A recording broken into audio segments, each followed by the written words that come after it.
எந்த மனிதனாலும் தன் உயர்வை தடுக்க முடியுமா என்று உமக்கும் எனக்கும் இருக்கும்.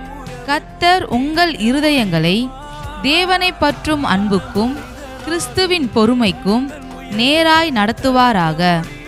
2 தெசலோனிக்கேயர் 3 அதிகாரம் 5 வசனம்.